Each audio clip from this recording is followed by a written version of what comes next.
Всем здрасте! Я поздравляю православных с уже наступившими Новым годом и Рождеством. И сегодня хочу показать то, что я купил на Озон Бай и Алиэкспресс и получил вот буквально в канун Нового года и сразу же после Рождества. У меня 3 посылки, начну с желтого конверта. Еще в сентябре прошлого 2023 года купил на Алиэкспресс почти за $3 для ремонта электроники, ну в частности вот лентопротяжного механизма кассетной деки. Шайбы из ПВХ. Из предложенных размеров я выбрал именно мягкие шайбы размера М3х6 на полмиллиметра. В комплекте должно быть 100 штук. Получил спустя 3,5 месяца, выиграв до этого диспут и вернув уплаченные $3. Давайте смотреть, что получил. Вот в таком пакетике здесь и указано 3х6 на полмиллиметра. Ну, 6 внешний диаметр, 3 внутренний под ось. И полмиллиметра, я так понимаю, толщина. 100 штук. Они мягкие, есть такое. Типа силиконовых. Но вот сверил с размером, так и есть. Внешний диаметр 6 мм, внутренний 3. Ну и толщина, они очень тонкие. Ну, полмиллиметра будет. 100 штук. У меня была утеряна одна такая шайба на тонвале. У меня кассетная дека с закрытый тракт, 2 тонвала. И вот на одном из них ее не было, поэтому и приобрел. Вроде как 3 мм сам тонвал. Вот, буду использовать. Ну и пригодятся. Ну вот, надел только ось тонвала, здесь менее 3 мм. И оно так болтается.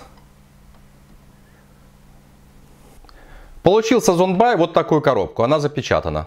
Здесь на стикере указано, что это емкость для отработанных чернил Epson, он же абсорбер с чипом.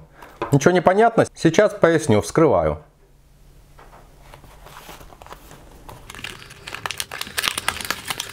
Уже более 2 лет тому назад я купил в Минске многофункциональное устройство Epson L8160 и сделал на него видеообзор с распаковкой.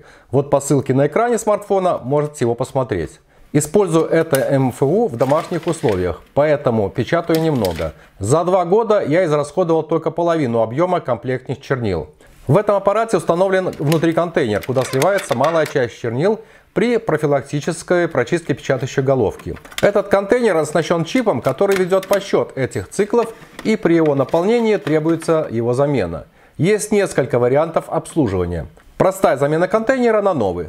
На Алиэкспресс его можно купить за $11 с доставкой НДС. Второй вариант. Можно вскрыть верхнюю крышку используемого контейнера, пытаясь не сломать при этом защелки, вылить отработанные чернила, промыть внутри корпус и вложенный в него поролон, все собрать заново, а затем заменить плату с чипом на новую.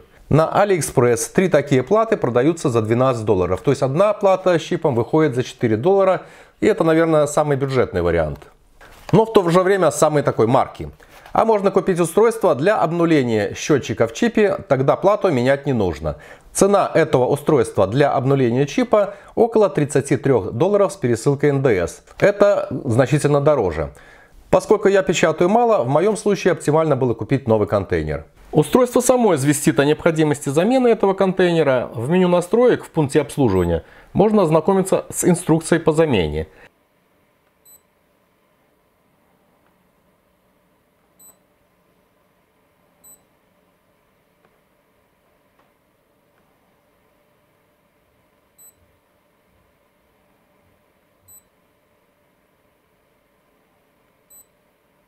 Здесь также имеется информация о том, что вот в моем МФУ контейнер заполнен приблизительно на 2/3 объема.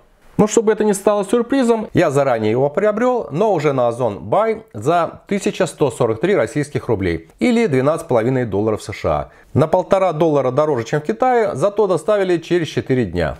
В комплекте контейнер, который имеет обозначение как у оригинального C9345.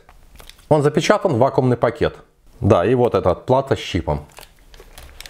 Далее пакет с zip-замком для утилизации старого контейнера.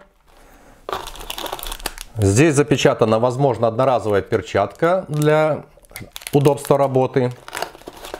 Так, и инструкция по замене на английском языке и китайском языке с обратной стороны. Но я перехожу к третьему пакету, вот этому черному тубусу. Здесь для обслуживания резиновых роликов, уплотнителей в многофункциональном устройстве, принтере, а также кассетные деки. В общем, везде, Купил опять же на Озон BY специальное средство Platen Clean, по-моему, называется, от американского производителя АФ. Доставку в этот новогодний период продлили один раз, но в итоге все равно получил через 10 дней. Вот такой хорошо запечатанный черный пакет. Смотрим. Ой, очень хорошо запечатанный.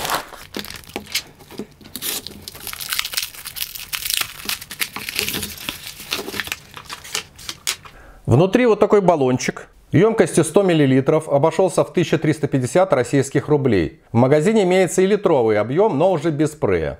Изготовлен в Великобритании. Это, в общем-то, универсальное средство, не сушит резиновые изделия, как изопропиловый спирт, и сохраняет их эластичные свойства, очищает от масла, смазки, чернил в принтере. Заявлено, что сохнет быстро, не оставляет следов и не токсично. Его назначение здесь представлено на нескольких языках, но русского среди них нету. Здесь, в принципе, на английском только вот представлено, что это эффективное средство для резиновых роликов в принтере. Там жидкость, она булькает. Использование баллона с распылителем удобно при нанесении средства на салфетку.